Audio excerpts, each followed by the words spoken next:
The stars had never looked so bright as they did from the observation deck of the UHS Constellation. Ambassador John Martinez stood with his hands clasped behind his back, watching the swirling colors of hyperspace fade into the black void dotted with distant suns. This was it. After 3 years of preparation, humanity was finally going to meet the Galactic Council. Lisa Johnson checked her tablet for the 100th time that morning. As the ambassador's aide, she had memorized every detail of their mission, but the weight of representing all of Earth made her nervous. She walked up beside Martinez and cleared her throat softly. "Sir, we'll be dropping out of hyperspace in 20 minutes, she said. "Commander Williams wants to brief you on the security arrangements one more time." Martinez nodded without taking his eyes off the stars. "Tell Pete I'll meet him in the briefing room in 10 minutes. "How are you feeling, Lisa?" "Nervous, sir. This is the biggest diplomatic mission in human history." "It is indeed." Martinez turned to face her, his weathered face showing the calm confidence that had made him Earth's choice for this crucial role. "But remember, we're not here to beg. We're here to take our rightful place among the stars." The Constellation was humanity's finest diplomatic vessel, built specifically for this mission. It carried no weapons, only the most advanced communication systems Earth could produce and a small but elite crew. Commander Pete Williams had handpicked his security team, though everyone hoped they would never be needed. In the briefing room, Williams spread out holographic displays showing the Council Station. The massive structure was the size of a small moon, housing representatives from 12 different alien species. Some had been spacefaring for thousands of years, while humanity had only achieved faster-than-light travel 20 years ago. "The station has its own security force," Williams explained. "They've agreed to let us bring a small protection detail, but our weapons will be locked in a secure area." Standard diplomatic protocol. Martinez studied the station's layout. "What about emergency evacuation procedures?" "The aliens have provided escape pod locations and routes to our ship. They insist their security is more than adequate to protect all diplomatic personnel." Williams frowned slightly. "I don't like being separated from our weapons, sir, but we don't have much choice if we want this meeting to happen." "Understood, Commander. We knew this wouldn't be easy." The Constellation dropped out of hyperspace with barely a shudder. Through the viewports, the Council Station appeared as a gleaming silver and gold structure that caught the light from the nearby star. It was beautiful and terrifying at the same time, representing everything humanity hoped to join and everything they feared about the unknown galaxy. As their ship approached the docking bay, Martinez felt a mixture of excitement and unease. Earth's scientists had studied the limited information available about Council species for decades. The Vorthak were crystalline beings who communicated through light patterns. The Nephrim lived in gas clouds and thought in ways humans could barely understand. There were 10 other species, each more alien than the last. The docking process took 2 hours as the station systems carefully scanned the Constellation. Martinez used the time to review his presentation one final time. He carried humanity's formal application for Council membership, along with detailed information about human technology, culture, and achievements. "They're taking their time," Williams observed as another scanning beam swept over their ship. "They're being thorough," Martinez replied. "I'd rather they examine us properly now than have problems later."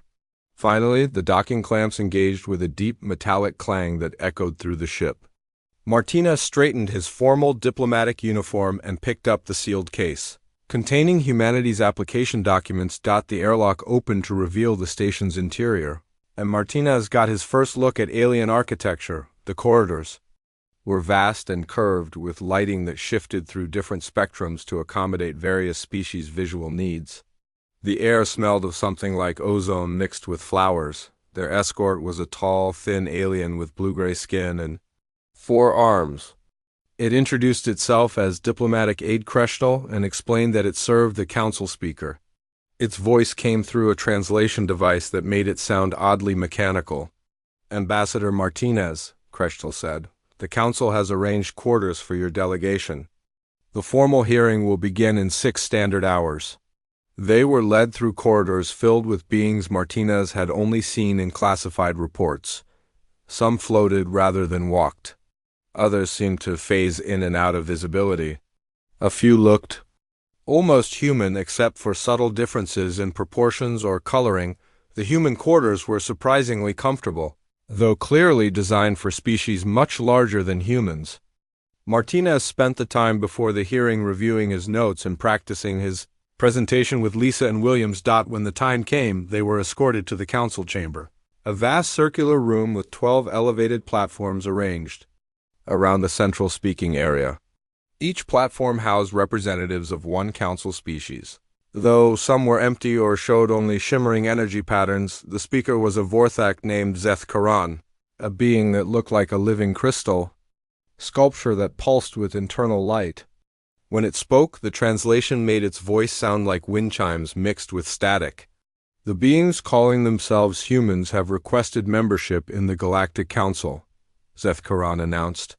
This council has maintained peace and order in this galaxy for 3,000 years. We will hear their petition. Martinez stepped forward, his heart pounding but his voice steady. Honored council members, I am John Martinez, speaking for the United Earth Government and all humanity. We come before you not as supplicants but as equals seeking to join the galactic community. A ripple of what might have been laughter came from several platforms. The Nephrim representative, a shifting cloud of gas in a containment field, spoke in whistles and hisses that the translator rendered as equals. Your species has barely left its home system. You have existed in space for less than a human lifetime. That's correct, Martinez replied calmly. But in that short time, we've developed technologies that could benefit all council species. We've created faster-than-light communication systems that could revolutionize galactic commerce. Our medical advances could extend the lives of countless beings. Speaker Zeth Karan's light patterns shifted to what the briefing material suggested. With skepticism, you offer us technology? We who have traveled the stars since before your species discovered fire. With respect, Speaker, age doesn't always equal wisdom. Humanity brings fresh perspectives and innovative solutions to problems that established civilizations might overlook. The temperature in the chamber seemed to drop. Several council members began communicating in rapid bursts of light, sound, and energy patterns that the translators couldn't keep up with. Arrogant, hissed a reptilian being from one platform. They dare suggest we need their primitive innovations. Martinez kept his composure, though he could feel the mood of the chamber turning hostile. I meant no disrespect. I simply believe that diversity strengthens any organization. Humanity has much to offer and much to learn. Speaker Zeth Karan raised what might have been a hand, and the chamber fell silent. The council has reviewed your species' history. Wars, genocide, environmental destruction. You have turned your own world into a battlefield countless times. Why should we trust such a violent species with galactic citizenship? Because we've learned from our mistakes, Martinez responded. Humanity has been united for over 50 years. Now, we've ended war on our world and begun healing the damage we caused. Our past failures have taught us the value of cooperation and peace. Peace? The Nephrim representative's gas cloud churned violently. Your ships carry nuclear weapons. Your cities are built around military installations. Your very language contains more words for warfare than most species have for art. Williams tensed beside Martinez, but the ambassador kept his voice level. We carry weapons because the galaxy is unknown to us. We build defensively because we've learned that peace must sometimes be protected by strength. But we've come here unarmed and in good faith. Good faith? Zeth Karan's crystal form flared brighter. Your species has existed in the galaxy for mere moments, and already you demand equal treatment with civilizations that are older than your world. This is not good faith. This is arrogance beyond measure. The other council members began voicing agreement. Martinez realized with growing alarm that this wasn't going to be a fair hearing. These beings had already decided to reject humanity before he'd even spoken. Honored council, he tried again, we're not demanding anything. We're requesting the opportunity to prove ourselves worthy of membership. Give us a chance to show what humanity can contribute to galactic civilization." "No," Zethkarana's voice cut through the chamber like a blade. "The Council rejects humanity's application. Your species will return to your home system and remain there. Any attempt to establish colonies or stations beyond your solar system will be considered an act of aggression." Martinez felt the blood drain from his face. "Speaker, surely we can discuss this further. There must be some path to membership, some way to address your concerns." "There's no discussion. The decision is final." Zethkaran Path Detention Cell was a cube of smooth, metal walls with no visible seams or openings except for the energy barrier that served as a door. Lisa Johnson sat on the floor with her arms wrapped around her knees, trying to stop shaking. Commander Pete Williams paced back and forth like a caged animal, his jaw clenched tight with fury. "This is insane," Williams muttered for the 10th time. "Diplomatic immunity is supposed to be sacred. Even the worst civilizations in human history respected it." Lisa looked up at him with red-rimmed eyes. "They don't see us as a real civilization. We're just pests to them." Her voice cracked slightly. "What are they going to do to Ambassador Martinez?" Williams stopped pacing and stared at the energy barrier. Beyond it, alien guards that looked like walking metal skeletons stood motionless. They had been there for 6 hours without moving or speaking. "I don't know," he admitted quietly. "But we have to find a way to get word back to Earth about what's happening here." A new sound echoed through the corridors outside their cell, something like a low horn mixed with electronic static. The metal skeleton guards suddenly came to life, their heads turning toward the sound.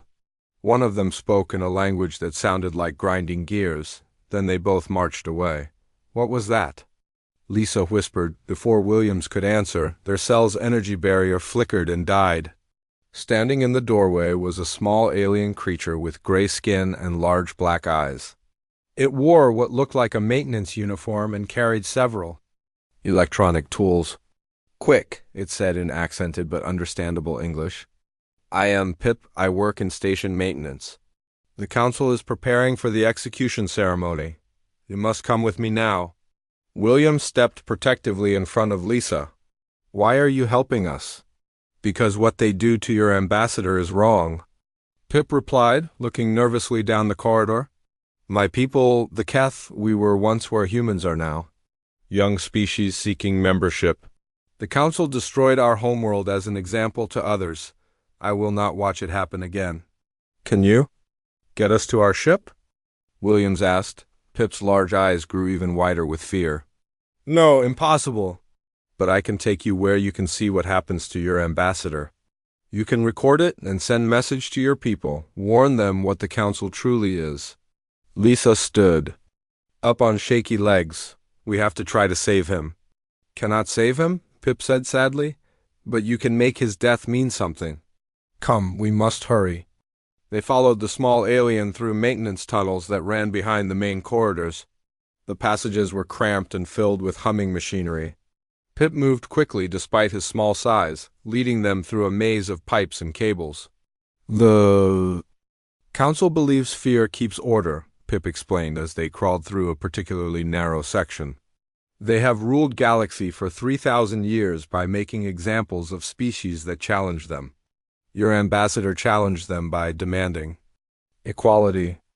They emerged onto a maintenance platform that overlooked the station's central chamber, a vast space that could hold thousands of beings.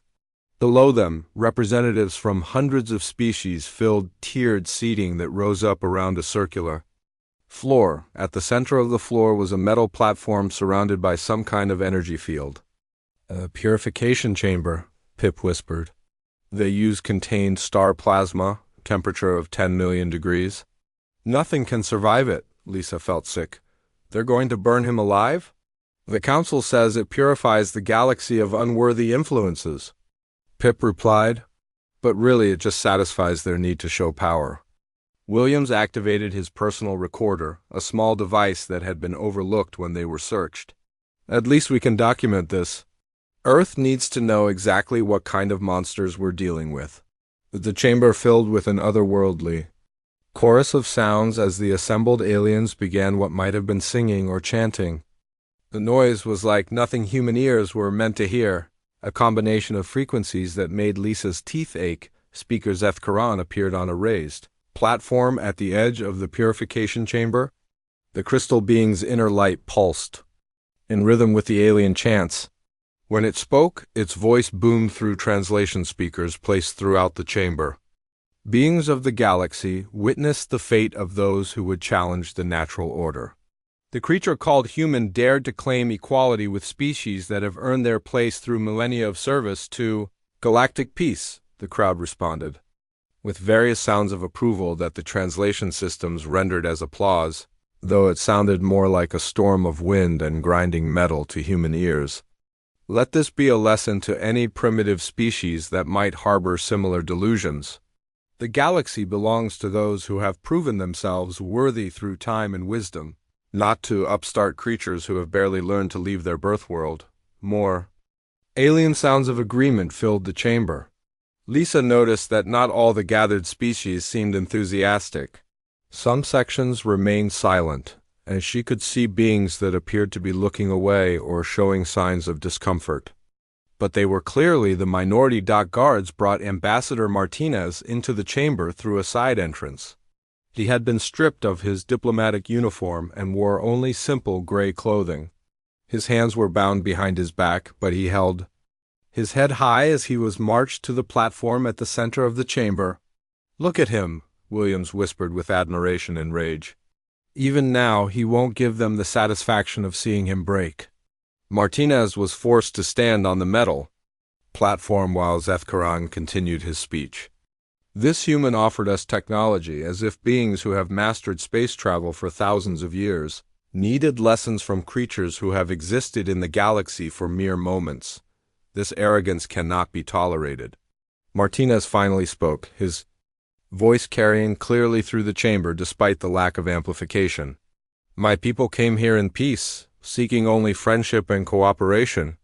We offered to share our knowledge freely, not because we thought you needed it, but because we believed that all sapient beings could benefit from working together." Silence. Zeth Karan's crystal form flared with angry light. "You will not pollute this chamber with your primitive philosophy." But Martinez continued speaking, his voice growing stronger. "You call us primitive, but we learned something in our short existence that you have forgotten in your long lives. We learned that strength comes from unity, not from crushing those who are different. We learned that the greatest civilizations are built by lifting others up, not by grinding them down." The chamber erupted in angry sounds from the assembled aliens.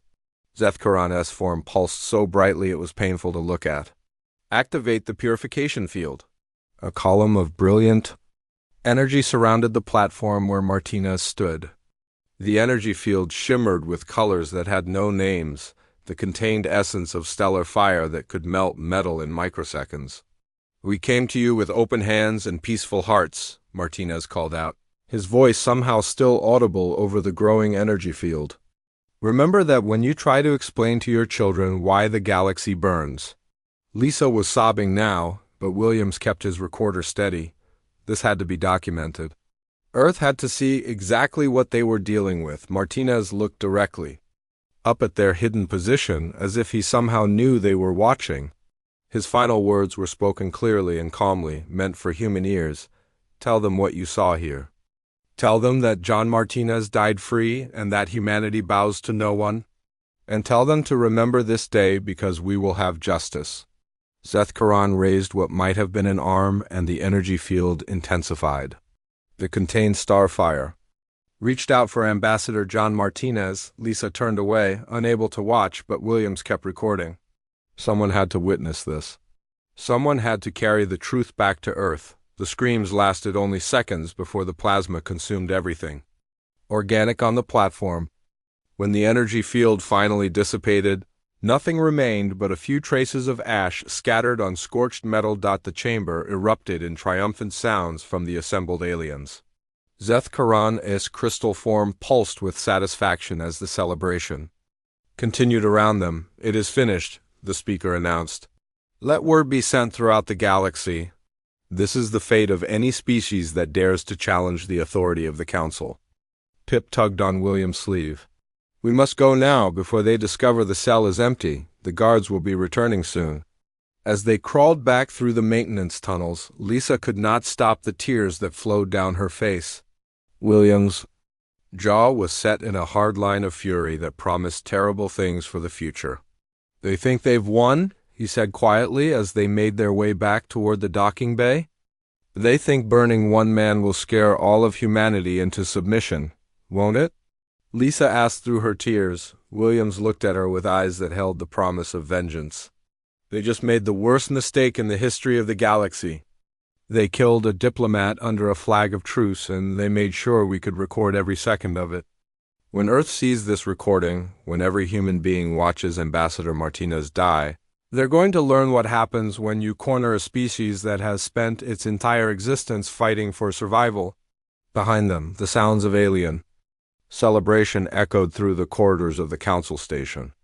None of them realized they had just lit a fuse that would burn Akra. The UHS Constellation limped back to Earth like a wounded animal returning to its den. Commander Pete Williams sat in the captain's chair with his hands clenched so tight his knuckles had turned white. Lisa Johnson worked frantically at the communications console, preparing the transmission that would change everything. Signal from Luna Base, the communications officer reported. They're requesting our status and asking about the ambassador? Williams closed his eyes for a moment. Tell them we're carrying priority diplomatic traffic that requires immediate transmission to Earth Command. Tell them Ambassador Martinez is not returning with us. The officer's face went pale, but he relayed the message without question. Everyone on the ship knew something terrible had happened, but only Williams and Lisa knew the full horror of what they had witnessed. The recording is ready for transmission, Lisa said quietly. Her voice sounded hollow, like she had aged 10 years in the past week. I've included all the footage from the council chamber, plus my written report of everything that happened. Send it on all emergency channels, Williams ordered. Priority Alpha, make sure it reaches the President, the Joint Chiefs, and the UN Security Council simultaneously. The transmission burst from the constellation in a tight beam aimed at Earth. Compressed into that signal was 23 minutes of footage that would ignite the fury of 8 billion human beings. President Catherine Adams was in a cabinet meeting when her chief of staff burst through the door without knocking. The look on his face made everyone in the room fall silent. Madam President, you need to see this immediately. It's about the diplomatic mission. 5 minutes later, President Adams sat alone in the Oval Office watching Ambassador Martinez burn alive in a column of starfire. She watched it 3 times. Before calling an emergency session of the National Security Council, by the time Williams and Lisa reached Earth orbit, every major government on the planet had seen the recording. The footage had been leaked to news networks within hours, and riots were breaking out in every major city as human beings watched their representative murdered by alien monsters. General Frank Cooper was waiting for them at the shuttle dock, his face grim. Commander, I need a full briefing in 30 minutes. President Adams has called for a joint session of Congress, and she wants your testimony. Williams nodded. What's the current status, General? Every military base on Earth is at maximum alert. The President has activated the Global Defense Initiative protocols. As of 2 hours ago, we're officially at war with the Galactic Council. Lisa felt her knees go weak. She had known this would happen, but hearing it said out loud made it real in a way that terrified her. Good, Williams said simply. Those bastards want to see what humans do when we're angry. Let's show them. The emergency session of Congress was broadcast worldwide. President Adams stood at the podium with the recording of Martinez's execution playing on screens behind her. Her voice was calm, but everyone could hear the steel underneath. My fellow Americans and citizens of Earth, 3 days ago we sent Ambassador John Martinez to the Galactic Council in hopes of beginning a peaceful relationship with our galactic neighbors. What happened to him there represents the greatest crime against humanity since our species first looked up at the stars. She paused as the footage showed Martinez standing bravely on the execution platform. The aliens who call themselves the Galactic Council murdered our ambassador in cold blood, broadcasting his death as entertainment and as a warning to humanity. They told us to stay in our solar system like animals in a cage, and they killed a good man to make their point. The Congress chamber was dead silent. Even the most dovish representatives were stone-faced with rage. Today I am announcing the creation of the Global Defense Initiative under the command of Admiral Helen Brooks. Every nation on Earth has pledged their full support to this effort. We will not be caged. We will not bow to alien tyrants. And we will have justice for John Martinez. Meanwhile, across the planet, the greatest mobilization in human history was already beginning. Admiral Helen Brooks stood in the newly constructed command center buried deep beneath the Colorado mountains, surrounded by screens showing activity from every continent. "Status report," she called out. "Mars colonies have converted 60% of their industrial capacity to military production," reported Colonel Sarah Mitchell. "Governor Rick Stone estimates they can produce 50 warships per month using converted mining equipment." "Luna Base reports ready for conversion to Strategic Command," added Major Tom Bradley. "Commander Jane Phillips has already begun installing the new tracking systems." Dr. Nathan Price hurried up to the Admiral with a tablet full of technical specifications. "Admiral, we've had a breakthrough. The alien scanning data from the Council Station gave us detailed information about their energy shields and hull materials. We can design weapons specifically to counter their technology." Admiral Brooks studied the data. "How long to implement?" 6 months for the first generation of ships, but we can start retrofitting existing vessels immediately. Our nuclear weapons won't penetrate their shields directly, but if we modify the delivery systems, do it. I want every ship in the fleet upgraded within 90 days. Captain Alex Turner was already leading the first wave of converted vessels toward the edge of the solar system. His flagship was a former cargo hauler now bristling with nuclear missiles and kinetic weapons. The bridge crew was a mix of military officers and civilian volunteers, united by their fury over Martinez's death. "Contact on long-range sensors," his tactical officer reported. 3 alien vessels, probably a patrol group. Turner's smile was cold. "Perfect. Let's give them a message to take back to their council." The engagement lasted less than 10 minutes. The alien patrol ships, designed for intimidation rather than serious combat, were no match for human weapons designed with maximum destruction in mind. When the nuclear warheads detonated against their shields, the aliens discovered that humans had learned to make very big bombs in their short existence. "Signal from the lead alien ship," the communications officer reported. "They're trying to surrender." Turner thought about Ambassador Martinez burning in that column of fire. "Tell them we don't accept surrenders? Tell them to run back to their masters and explain what happens when you murder human diplomats." Only one alien ship escaped, broadcasting panic signals as it fled toward Council space. Back on Earth, engineer Maria Santos worked around the clock in the shipyards that had sprouted up around every major port. The massive fusion drives that would carry humanity's vengeance to the stars rolled off production lines that had been building cars and refrigerators just weeks before. "The first battle group will be ready in 3 months," she reported to Admiral Brooks during their daily briefing. 50 heavy cruisers, each one designed specifically to kill aliens. "What about the Council's technology advantage?" Brooks asked. "They've been at peace for 3,000 years, Santos replied with a grin. "Their weapons are designed for control and intimidation. Ours are designed to kill everything in sight as efficiently as possible. I'll take human engineering over alien complacency any day." Dr. Susan Clark's robotics team was working on something even more ambitious. The AI-controlled fighters that emerged from her laboratories were faster and more maneuverable than any human pilot could manage, programmed with one simple directive: destroy everything that wasn't human. "The aliens think in terms of honorable combat and ritualized warfare," she explained to the assembled military leaders. "Our fighters don't care about honor. They care about completing their mission." Captain Danny Martinez, younger brother of The murdered ambassador stood before his squadron of volunteer pilots. They were flying converted civilian ships armed with experimental weapons, but their faces showed the same determination that had driven humanity to the stars in the first place. My brother died believing that humans and aliens could work together in peace, he said quietly. The aliens proved him wrong. Now it's up to us to prove that there are consequences when you murder humans under a flag of truce. His pilots nodded silently. They had all seen the recording. They had all watched John Martinez burn. And they all knew that this war would only end when the Galactic Council paid in full for their crime. Colonel Steve Patterson addressed his Marines in a converted airplane hangar.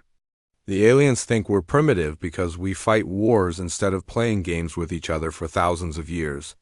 They're about to learn that sometimes primitive is exactly what you need. The Marines cheered, but it was not the sound of celebration. It was the sound of predators preparing to hunt. Dr. Emily Davis worked in a bunker filled with captured alien communication equipment, her team of linguists and computer experts racing to break the Council's codes. They're not even encrypting their communications properly, she reported. They've been secure for so long they've gotten sloppy. Can you locate their worlds and fleets? Admiral Brooks asked. Already done, Davis replied, bringing up a holographic map of nearby star systems. 12 home worlds, 47 major colonies, and approximately 3,000 ships spread across 200 light-years. Brooks studied the map with the eye of a predator selecting targets. It's not, Davis said with cold satisfaction. They're mostly ceremonial vis the UHS Vengeance, dropped out of hyperspace at the edge of the Cathara system like death itself arriving at a peaceful garden party. Admiral Helen Brooks stood on the bridge watching the tactical displays show 3 Council border stations orbiting a gas giant, their crews completely unaware that humanity had come calling. All ships report ready for combat, Captain Lisa Rodriguez announced from the tactical station. 300 vessels in attack formation. Brooks nodded grimly. The human fleet spread out behind the Vengeance was an impressive sight. A mixture of purpose-built warships and converted civilian vessels, all bristling with weapons designed for maximum destruction. 6 months of preparation had led to this moment. Signal from the lead council station, the communications officer reported. They're demanding identification and ordering us to withdraw immediately. Open a channel, Brooks commanded. Her face appeared on screens throughout the human fleet as she prepared to deliver humanity's declaration of war. Council forces, this is Admiral Helen Brooks of the Human Defense Fleet. 6 months ago, you murdered Ambassador John Martinez in violation of every law of civilized conduct. Today, we begin collecting payment for that crime. The alien response came quickly, translated into flat mechanical English. Human vessels, you are in violation of Council space. Withdraw immediately or face the consequences, Brooks smiled coldly. We are the consequences. The battle began with a coordinated missile strike that lit up space like a new star being born. Human nuclear warheads, modified with alien shield technology stolen from the Council station, punched through energy barriers that had protected the aliens for thousands of years. The first Council station died in a ball of nuclear fire before its crew could send a distress signal. The second managed to get a message away before Captain Danny Martinez's fighter squadron turned it into glowing debris. The third station tried to surrender, but humanity was not in a mood for mercy. No prisoners, Brooks ordered as her ships closed in for the kill. They showed Ambassador Martinez no mercy, we show them none. Within an hour, the Cathara system belonged to humanity. The alien crews were dead, their stations were burning wreckage, and human ships were already setting up temporary bases to support further operations. Signal from Earth Command, the communications officer reported. President Adams wants a full report on the engagement. Brooks turned to face the communication screen as President Adams appeared, flanked by military advisors. Madam President, the first strike was completely successful. All 3 border stations destroyed with minimal damage to our forces. Casualties? Adams asked. 7 wounded, none killed. The aliens were completely unprepared for our tactics. Doctor. Emily Davis appeared on another screen from her intelligence center on Luna Base. Admiral, we've intercepted Council communications. They're calling emergency sessions and demanding to know how humans penetrated their shields. Good, Brooks replied. Let them wonder. What's their fleet disposition? Scattered and confused? They're pulling ships back from patrol duties to defend their core systems, but they're still thinking in terms of defensive formations. They don't understand that we're not coming to conquer territory. What are we coming to do? President Adams asked, though her tone suggested she already knew the answer. We're coming to destroy them, Brooks said simply. Every ship, every station, every alien who participated in Ambassador Martinez's murder. We're going to teach the galaxy what happens when you burn human diplomats alive. Meanwhile, Colonel Steve Patterson's Marine forces were boarding the wreckage of the alien stations, searching for intelligence and any survivors who might provide useful information. What they found instead was evidence of the Council's true nature. Admiral, you need to see this, Patterson reported from the ruins of the command station. We found their archives. These bastards have been doing this for centuries. The records showed dozens of species that had been destroyed or enslaved for challenging Council authority. Entire civilizations wiped out for the crime of seeking equal treatment. Pip's people, the Keth, were just one example among many. Send copies of everything to Earth Command, Brooks ordered. The galaxy needs to know what kind of monsters we're dealing with. Captain Alex Turner led the advanced scout group deeper into Council space, his converted cargo hauler now serving as a fast attack ship. His mission was to locate Council fleet concentrations and report back, but what he found was even better. Admiral, this is Turner. I've located a Council supply depot in the Vorthax system. Minimal defenses, but it's supporting at least 50 warships. Can you take it? Brooks asked. Turner grinned as he watched his tactical display. Watch me. The attack on the supply depot was brutal and efficient. Human ships, designed with lessons learned from centuries of warfare, overwhelmed alien vessels that had been built for ceremony and intimidation rather than combat.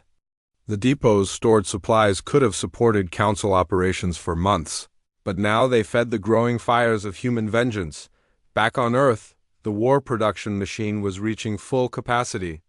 Engineer Maria Santos supervised the launch of humanity's newest warships, each one more deadly than the last as human engineers learned from every engagement.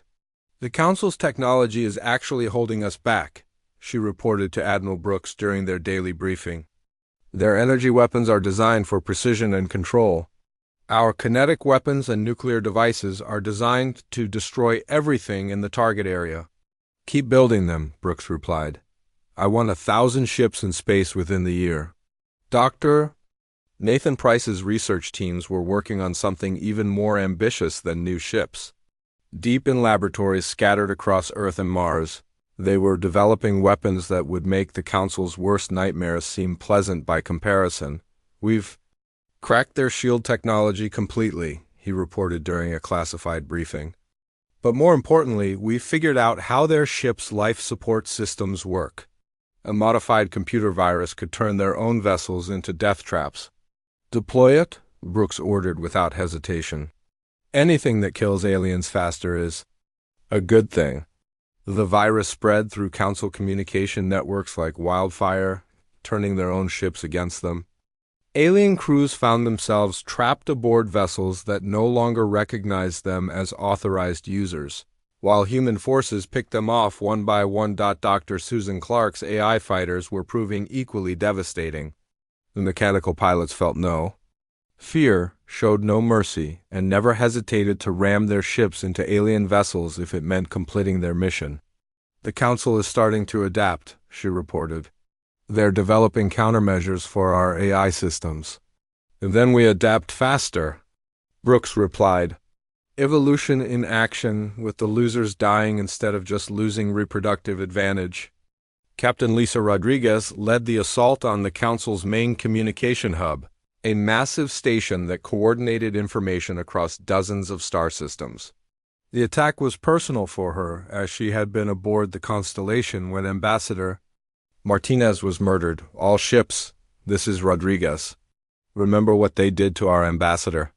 No mercy, no quarter, no survivors. The communication hub died in a storm of nuclear fire, cutting the Council's ability to coordinate their scattered forces. Without central command, the alien fleets began making desperate individual decisions that played right into human tactical superiority. Meanwhile, intelligence intercepts showed the true scope of Council panic. Dr. Emily Davis brought the latest reports to Admiral Brooks with obvious satisfaction. They're evacuating their core worlds, she reported.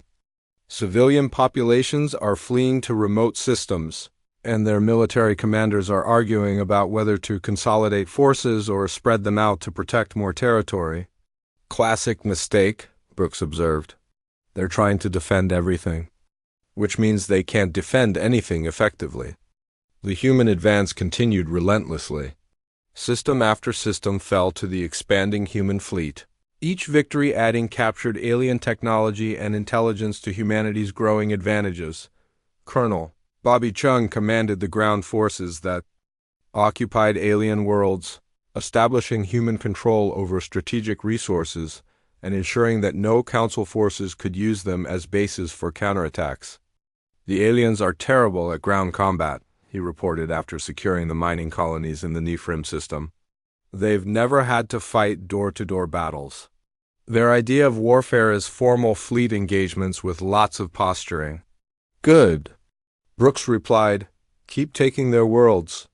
Every planet we control is one less place they can hide. The psychological impact on Council forces was becoming apparent. Intercepted communications showed alien commanders requesting permission to surrender, only to be ordered to fight to the death by Council leadership that refused to accept that their 3,000-year dominance was ending.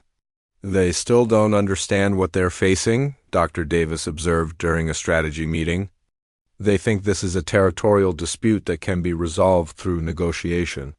They'll understand soon enough, Brooks replied.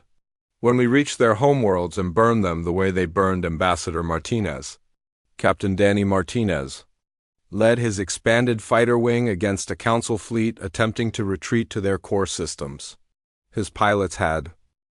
The final battle for Vorth Prime began at dawn on a world that had never seen war in 3,000 years. Admiral Helen Brooks stood on the bridge of the UHS, Vengeance, watching 1,000 human ships emerge from hyperspace around the crystal homeworld of the beings who had murdered Ambassador John Martinez. Below them, the planet's surface gleamed like a vast jewel, its crystalline cities reaching toward the sky in impossible spirals of light and beauty. Orbital defense platforms that had never fired a shot in anger floated serenely around the world, their weapons designed more for ceremony than combat. Signal from the planet's surface, the communications officer reported. Speaker Zeth Karan is requesting immediate communication with human command. Brooks smiled coldly. Put him through. Let's hear what the murderer has to say. The main screen flickered to life, showing the crystal being that had ordered Ambassador Martinez burned alive. Zeth Karan's inner light pulsed rapidly, which intelligence. Reports indicated extreme agitation. Human Admiral, I speak for the Galactic Council in offering terms for immediate cessation of hostilities. We are prepared to discuss reparations and territorial agreements. Are you prepared to discuss resurrection of the dead? Brooks asked quietly. Because that's the only thing that would stop this war. The human diplomat's death was regrettable, but it was carried out according to ancient galactic law. Surely, we can reach some accommodation between civilized beings. Brooks felt her temper rise. Civilized beings don't burn diplomats alive for entertainment. Civilized beings don't broadcast executions as warnings to other species. You're not civilized. You're parasites who have fed off the galaxy's fear for 3 millennia. Admiral, please be reasonable. The Council has maintained peace for thousands of years. Surely that counts for something. Your peace was built on terror and murder, Brooks replied. Today we replace it with something better. President Catherine Adams appeared on a secondary screen, broadcasting live from the Oval Office to the entire galaxy. Behind her stood the flags of every nation on Earth, united in their fury at the Council's crimes. Beings of the Galaxy 6 months ago, the so-called Galactic Council murdered Ambassador John Martinez in cold blood. Today, humanity delivers justice for that crime and for the thousands of other species that have suffered under Council tyranny. The attack began with a coordinated strike that turned the orbital defense platforms into glowing debris in a matter of minutes. Captain Danny Martinez led his fighter squadrons through the wreckage, their target the communication arrays that had broadcast his brother's execution to the galaxy. "For John Martinez," he called out as his fighters dove toward the planet's surface, "let them burn the way they burned him." The crystal cities of Vorth Prime had never been designed to withstand military assault. Human kinetic weapons, fired from orbit, shattered the delicate spires like hammers striking glass. Nuclear warheads, modified with captured alien technology, penetrated deep into the planet's crust before detonating. Dr. Emily Davis monitored Council communications from her post aboard the command ship. "Admiral, we're receiving surrender requests from 12 different Council species. They're all claiming they opposed the decision to execute Ambassador Martinez." "Too late for second thoughts," Brooks replied. "They all sat silent while our ambassador burned. They all cheered when it was over. They all share the guilt." Colonel Steve Patterson's Marines landed on the planet's surface with orders to secure any surviving Council leadership for trial. What they found in the ruins of the Crystal Palaces was evidence of Council crimes stretching back millennia. "Admiral, you need to see this," Patterson reported from the wreckage of the Council archives. "Records of every species they've destroyed. Every execution they've carried out, every world they've sterilized. The number of dead is in the billions." "Send copies to Earth Command," Brooks ordered. "The galaxy needs to know the full scope of what we're dealing with."